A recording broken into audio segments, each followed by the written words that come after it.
It's puzzle time. We've got another 14 beautiful puzzles from the Polgar Checkmate in 2 book. We have another 7 quotes from players throughout chess history. Grab your snacks, grab your popcorn, because you don't have to pause for these ones. I've set up a timer for 30 seconds each one. Now, it will be challenging for some of these to get it within the time. Let me know in the comments how many you get within the 30-second window. All of them will be white to play, made in 2. Your time starts now.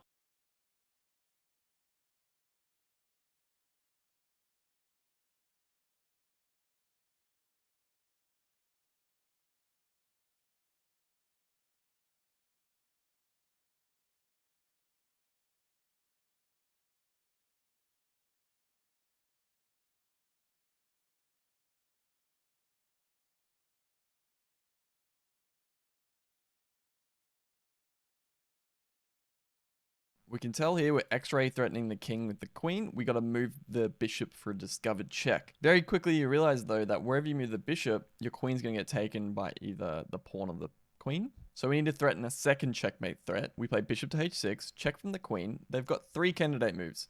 So they can take with the pawn, the queen, or the king can move. If the pawn takes, we can come in with the knight here. We're checking the king, taking away where it can run, suffocating it in the corner. Okay, if the queen takes, the same deal, right? So the last one to look at is if king h7. Well, we're just threatening checkmate in 1 here with the bishop. We made a second checkmate threat. We can come in and checkmate there. 671.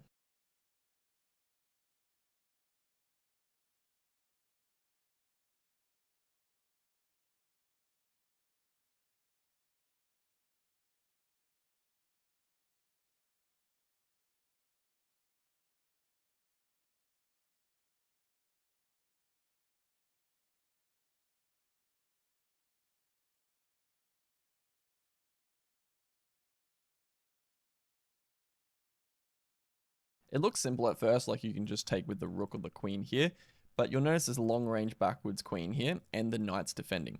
We need to use our decoy sacrifice skills here. So we're looking at other candidate checks. We can play rook up to f8 here, check. They have nothing else to do but to take, and then we've led them into a very simple queen checkmate here. 672.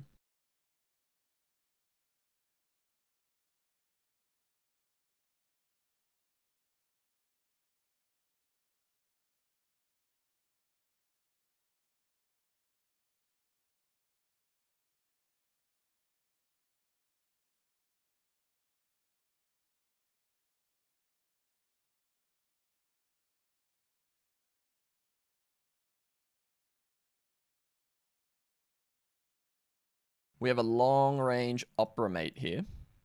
Problem is, pawn's in the way. We need to clear the diagonal by giving the check. When the rook takes, we come in here for our opera mate. 673.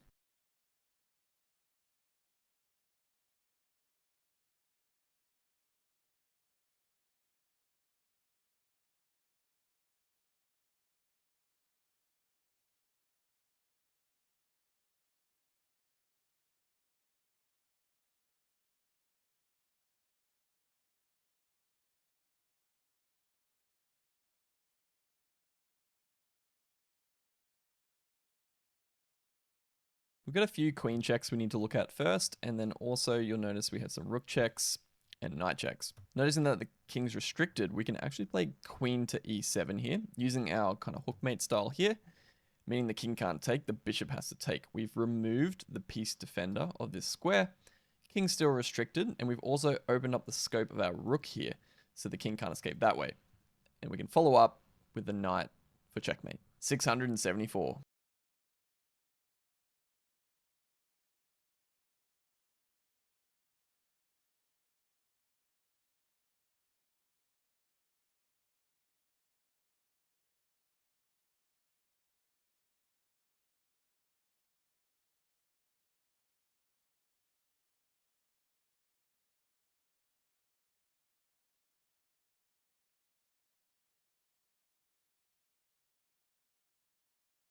This is why you need to look at all the checks, even if they look weird. We have a decoy sacrifice here, chucking some bait in the water here for the king to take.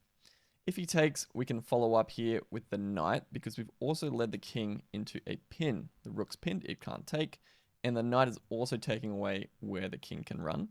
But there is one other line here. They don't have to take, they can play king c4, but we've led him into another checkmate net here. So we can follow up with the knight for checkmate here. The queen's still stopping him from escaping. 675.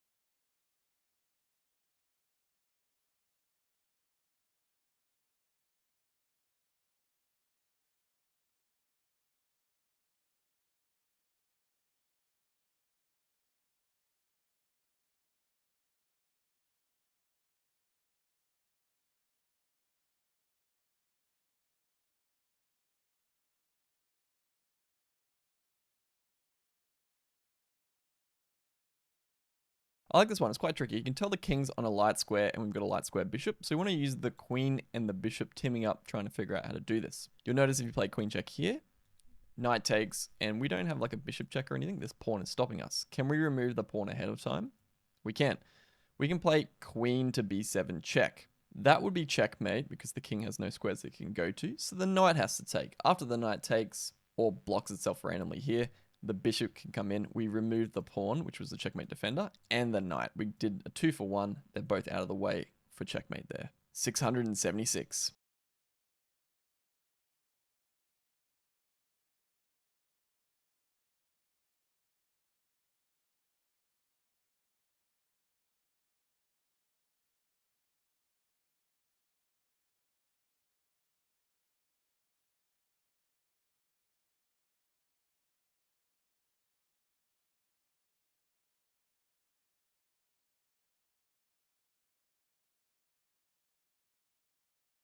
I'm noticing again that the king is on a light square, so I'm looking for combinations between my queen and bishop on the light squares more so than this one. Also noticing that the knight's already on a light square, so it's going to land on a dark square next turn. There is a check there. I don't know if it's important yet, but we shall see. This knight is currently stopping both of our checkmate threats, so we just need to go through one by one and figure out if we can deflect it from one to the other. If you try the bishop check here and the knight takes, you no longer have queen check here because the king can take. It's not made in two. So the other way around, we can play the queen check first. King can't take, it's defended by the bishop. Knight has to take. We've deflected the knight from this square, so we've removed the mate defender. We can come in with the bishop, and it's also X-ray protecting the knight so the king can't take and run away. You'll notice also the theme is kind of like our Bowden's mate theme here, where the bishops crisscross. That's the Bowden's mate. 677.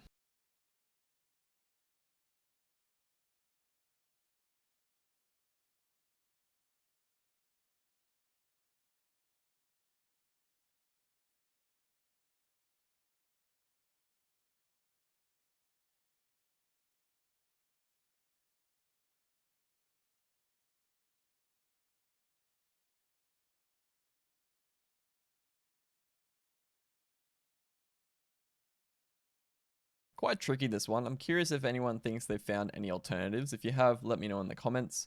Or if you think there's an alternative that looks promising, but you've refuted it, give us those lines. They're really quite interesting, especially on puzzles like this, where it looks quite complicated. The move it gives in the book, and the move I quite like as well, is queen to e3 check. Now, why are we throwing away the queen for seemingly no reason? Well, we are forcing the knight to take. The whole reason is the queen was just in our way. We got to get rid of him, clearance sacrifice, clearing the square so the knight can come in here for checkmate. Given the check, taking away where the king can run. 678.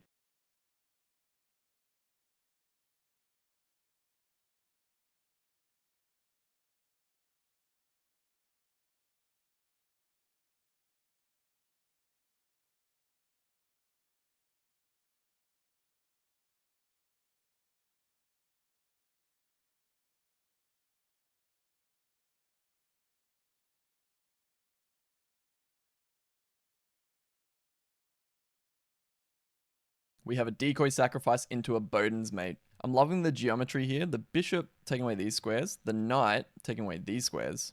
Makes me want to put the king smack bang in the center here.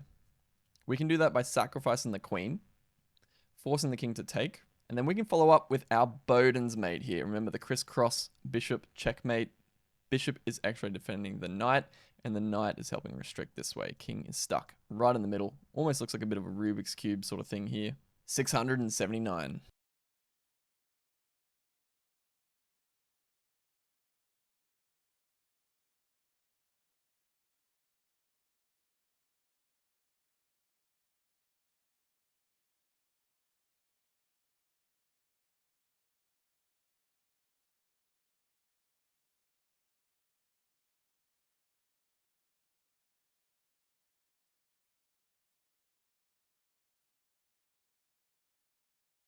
Well done to those of you that are noticing the Arabian mate is X-ray threatened by the rook. We just got to get these pawns out of the way. We don't need the queen for an Arabian mate, so we can throw it away. Queen takes on h6. G takes is forced. Slide on up here for our Arabian mate in the corner. 680.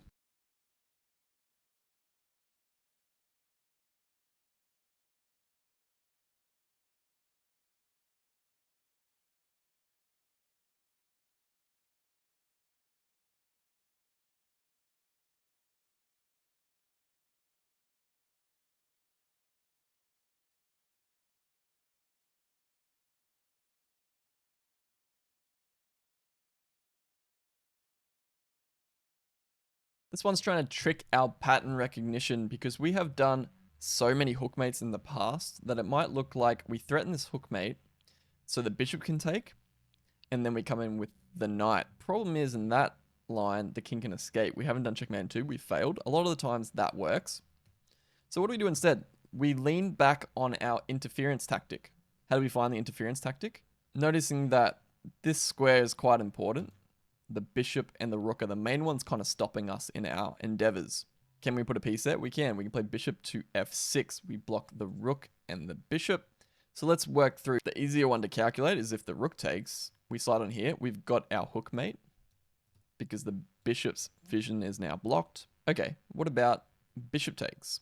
For some reason, this took me a little bit longer to calculate. We are blocking the vision of the rook here, so we can just slide on back here because the knight is actually doing a good job restricting the king and the pawn is stopping him from escaping over there. And that's checkmate. 681.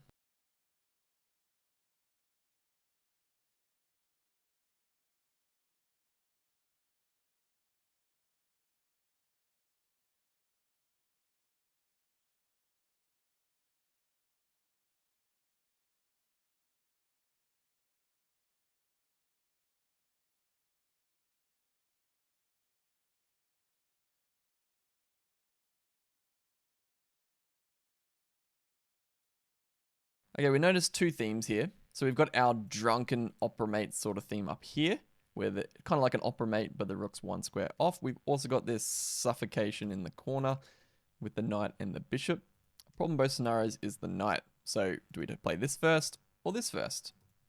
So if you play the knight here first, then after the knight takes, we can't come in with our rook, right? So of course you need to remove the checkmate defender of the knight first. Check. Queen must take because it would be checkmate because we did our drunken opera mate there. And then the knight can come in, suffocating the king in the corner. 682.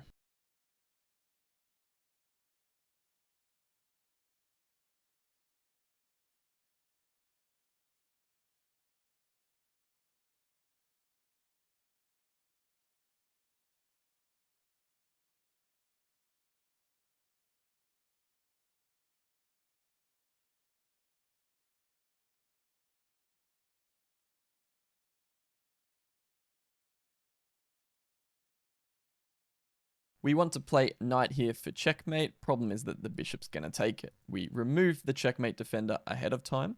Rook must take it is forced because it was defended by the knight, so the king was not allowed to take.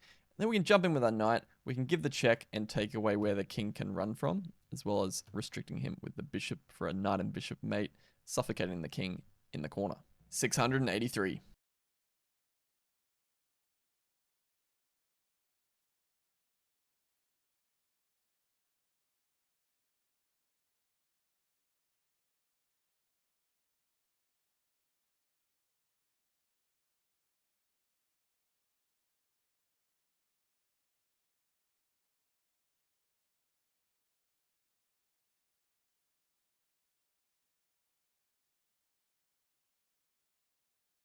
We got to use a double check tactic here. Double checks are easy to calculate because two pieces are attacking the king at once, so you just need to calculate the king moves because you can't take away one piece because you're always going to be in check. The move being rook to c2. Double check, so the rook cannot take. It's illegal because you're still being checked by the bishop. So the king has to take. We've led him into our knight and bishop sort of mate here. We can come in with the knight, give him the check, and we've taken away where the king can run. You might have been fooled by the line, where was it? Knight takes here, looks quite good. And then let's say king takes. Problem is, if the knight check now, the king can run away here or here, so you're not checkmating there. 684.